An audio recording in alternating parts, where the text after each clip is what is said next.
The biggest reason why overcoming your addiction feels so doggone hard is because you have it in your mind, consciously or subconsciously, that letting go of this behavior or substance or whatever it is going to make your life suck. Yeah, that's what it is. You think in your mind that I'll be missing out. Life won't be as fun. It'll be like I'm just on good behavior forever. And the sound of that and the thought of that sounds pretty terrible, don't you think? I think so. And that is actually why it feels so hard to overcome an addiction, because it feels like you're just trying to be on good behavior, and it feels like you're missing out and everyone else gets to do whatever it is, but you don't. But that's not actually the truth. And if you can do this one little shift in your thinking that we're going to talk about in this video, it is going to become 10 times easier. Seriously, it's going to feel like night and day as far as how difficult it is to overcome your addiction. It's just going to make you see things a whole different way. Now, the thing you have to shift is you have to shift from seeing sobriety as deprivation to seeing sobriety as freedom. Simple, right? Well, in order to do that, we're going to have to backtrack just a little bit, and we're going to have to figure out where the wires got crossed and why your brain sees it as deprivation. So we can really sort of unravel that faulty thinking and replace it with the new, healthier, more truthful thinking. Okay, so I'm going to introduce you to a concept. You may have heard of it before, but even if you've heard of it, you might not have applied it to addiction in this way. The concept, it's a psychological concept, it's called confirmation bias. Right. Probably you've heard of it before. If you've heard it before, give me a little hand emoji in the comments so I know that you're tracking along with me. If you haven't, just put me a little question mark in the comments. So, confirmation bias is a human tendency. We all do it. And it's our tendency to look for evidence in our life that fits with the stuff that we already believe. And not only that, but we disqualify or minimize or flat out reject any evidence in life that we come across that does not fit with our beliefs. Now, we do this in the workplace, we do this with religious beliefs, we do this with financial beliefs, we do this with politics. What we are subconsciously only scanning our environment for what proves the theory, the decision that we've already made. Think about like science class back in middle school, and you learn about the scientific process and making hypotheses and theories, right? And you have these studies. Why do you have to do blind studies in science? Because if you don't, the researcher will subconsciously only select evidence that fits to support their hypothesis. And guess what? We're all little scientists in that way. We all do that with the things in our life. And part of that, or a big part of that, is because of our ego. Our ego doesn't like to admit maybe we're wrong about something. Maybe we made a mistake somewhere along the way. Like, let's say we chose to be in a relationship and now the relationship's not so great and everyone around you saying, hey, maybe this isn't a good idea, but you keep defending it because it's a choice that you made or a job that you took or a political alliance that you have. It's the inability to see things clearly. Now let's take that concept and apply it to the addiction process so you can kind of see where the wires maybe get crossed up and where things go wrong. When you first start engaging in whatever the addictive behavior is, whether it's a substance, behavior, whatever it is, you tell yourself that it is making your life better, that it is adding something, that it's either taking away some kind of discomfort or adding some kind of pleasure or making you more productive or making you more social.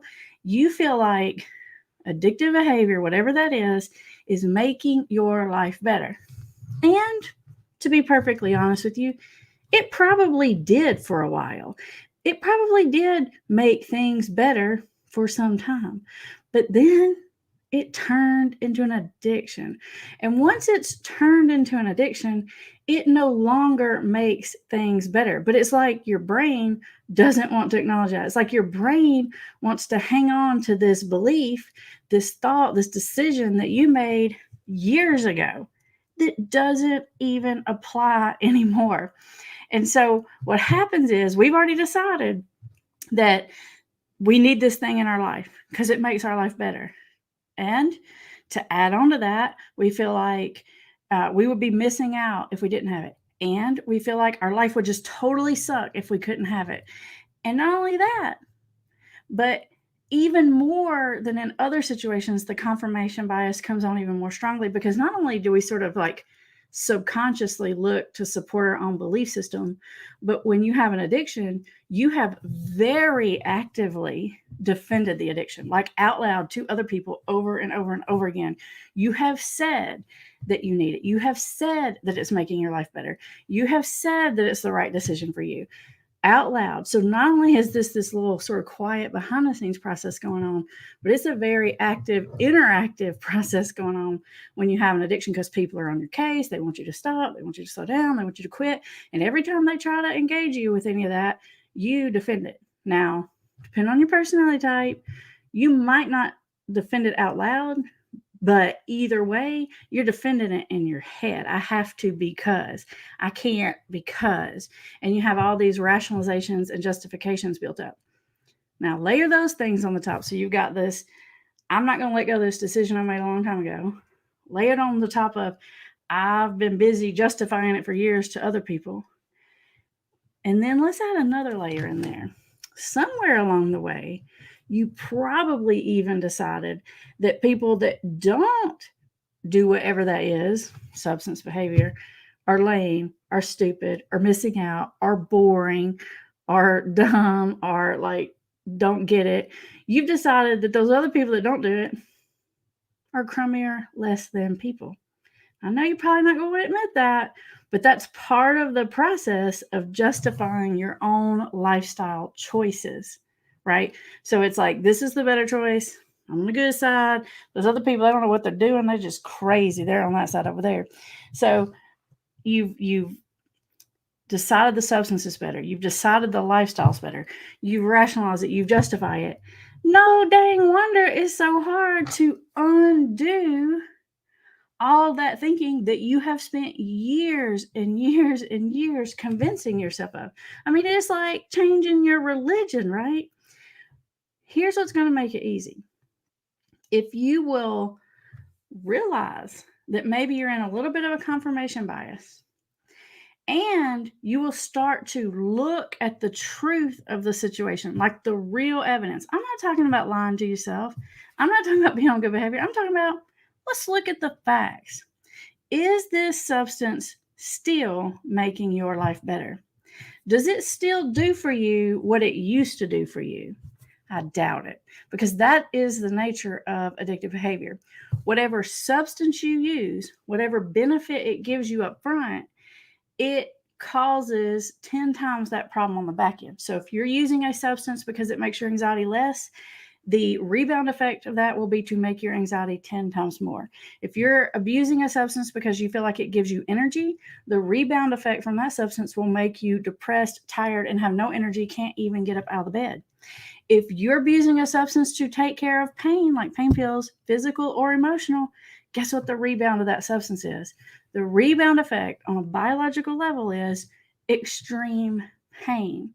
So yes, it may have done something helpful for you in the beginning, but it stopped being helpful for you a long time ago. And not only is it not helpful, but it's making things 10 times worse because you're getting that biological rebound effect, which means your brain is trying to counteract whatever behavior or substance you're doing by producing the chemicals that are the opposite of that behavior or substance. So it's like even if you're engaging in some of these like process addictions, like gambling or video games or shopping or sex or something like that, that's about dopamine.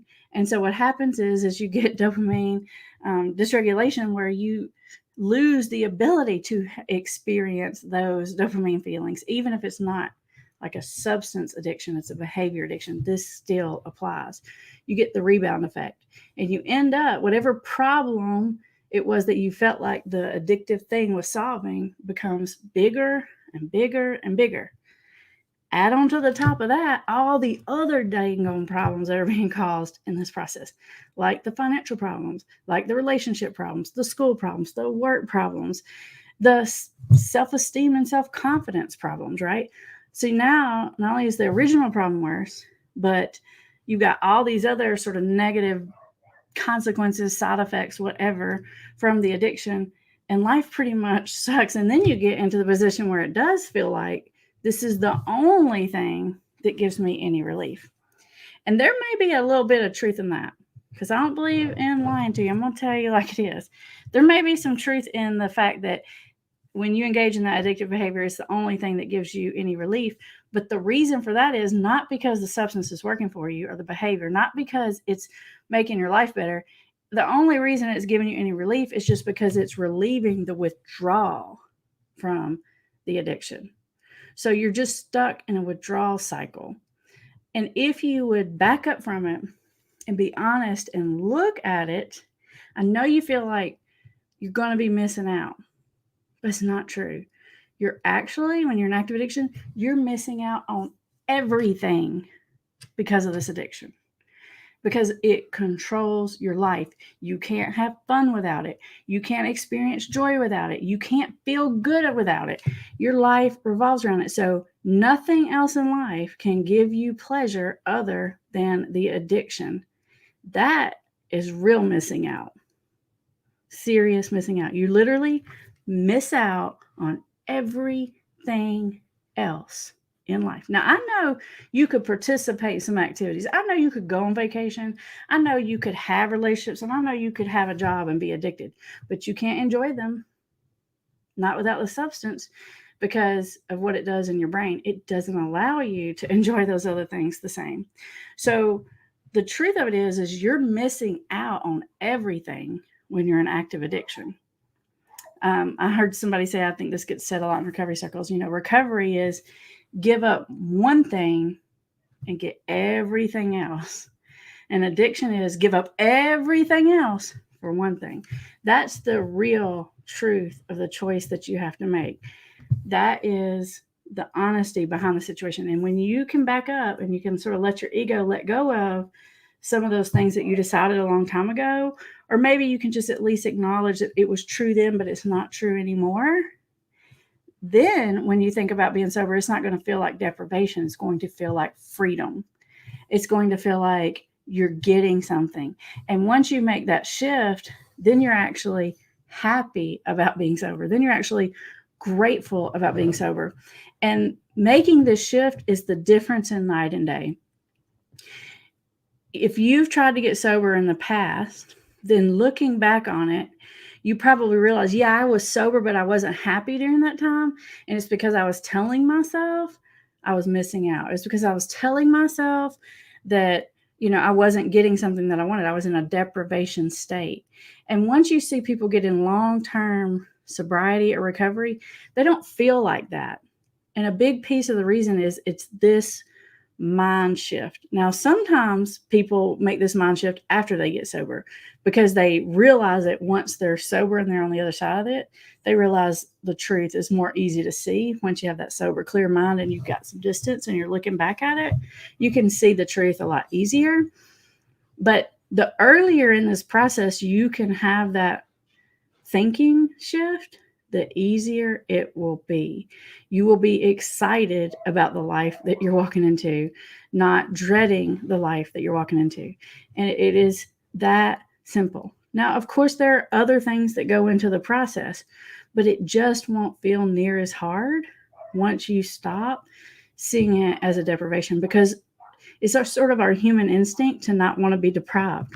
We want to have it all. We don't want to miss out. And if we think we're being deprived, it makes us constantly want that thing. And really, being sober isn't being deprived of anything. It's being allowed to have pretty much anything else that you want in life. Hobbies, interests, activities, relationships, career, school, projects, artistic endeavors, whatever. You have all that back once you give up this one thing, because your brain chemicals will heal and because you will have the ability to experience joy, pleasure, happiness, and contentment again. And when you're really honest with yourself, you know when you're way in active addiction that you lost that somewhere along the way. Let's check out and see who's watching with us live. If you're watching on the replay, we're glad you're here too. Definitely want you to join in the conversation. Let me know what you think about it. Have you made this shift? Do you know someone that's made this shift? I've seen so many clients make it. It's just like a light bulb turns on when you see people make a shift. It's like their whole attitude is different. The whole process seems different. It's like maybe, with clients, sometimes I'll see them try it 10 times and it was like so hard and they would get 3 months sober, but it was like grueling. And then all of a sudden they make this shift and it's like the light comes on in their life. They feel better. They're excited about it. They're noticing everything's improved instead of noticing what they're missing out on. It just completely changes your filter. It's like an Instagram filter. You change that thing and it changes everything. That's what this mind shift is like. Hey, Christina and Cynthia. Let's see who else is here. No Diggity. I like your username. No Diggity said, I tried to beat my addictions, but it was too hard. So now we have a working arrangement. What is your working arrangement? I'd like to know what that is. Okay. How do you help them let go of their ego? That's a really good question, Yvette. And I think it's really about helping them see that maybe something was true then, but it's not true now. And it's just about looking at the facts, because most of the time when we're doing this confirmation bias thing, we're not consciously doing it. We're not like being arrogant. We're not like being bullheaded. We literally we don't even know that we're doing it because it's happening automatically. And so once people become aware that they're doing that, they can catch it and they can look at things more honestly and see the truth a lot easier. Yvette says, how long does it take for them to have a clear head? As far as when someone gets sober, I would say, I'd say a month or so before it starts to really, really show the difference. And as it goes on after that month, it's clearer and clearer and clearer. And usually once a person gets past a month, they look back and they're like, oh my God, how did I live like that? Like that was freaking miserable. I can't believe I got up and did that every single day. I'm so happy I don't have to do that anymore. And it's a complete 180. And like I said, sometimes that happens and then people get sober because they suddenly realize it. And sometimes people get sober and then somewhere along the way, they realize it. Either which way, it's this realization that's necessary for long-term sustained recovery. Because otherwise, it just feels like work, constant hard work. And eventually you wear out and you wear down and you have a bad day. And then something happens and then it's like the dam breaks and then you go back. But when it doesn't feel like it's constant work and you're not constantly holding the dam back because you like your life and you feel good without it and you're happy you don't have to have it, it's not like this big resisting thing anymore. I mean, sure, you have to get through like detox and withdrawal, but once you can realize the difference in withdrawal and wanting a substance, it just makes everything different. Leanne says, my son has had this mindset shift and can be sober for a length of time, but he still relapses. He acknowledges anxiety and relationship stress triggers him. He's diagnosed with OCD and has high anxiety anyway. How do you help him get past the anxiety and beat the stressors? Seems the OCD really plays a huge part of his relapses. I don't, this is total guess here, Leanne, but I'm guessing that your son might also have another confirmation bias about his anxiety. He may be telling himself that he can't do it or that his anxiety is so bad that he has to have it. So there may be a slightly different slant on it, but he may be convincing himself of that. And he may be convincing himself of that because he's had relapses in the past. So now he's decided that, I can only make it this far, or I won't ever be sober forever because I have this big giant thing and I'll never be able to beat it. That's another kind or type of confirmation bias that we have to sort of look at more objectively. So he may have some irrational thoughts about the anxiety, which is a rational thought, about his ability to beat the anxiety or manage the anxiety or sit with the anxiety. And I bet if he maybe addressed that, that might help. But that's just a total guess, because obviously I don't know. I haven't talked to this person, but just a guess. Ampero, I don't know if I'm saying your name right. Ampero? I hope I am. Do you have any experience in dealing with a loved one with drug-induced psychosis? Yes.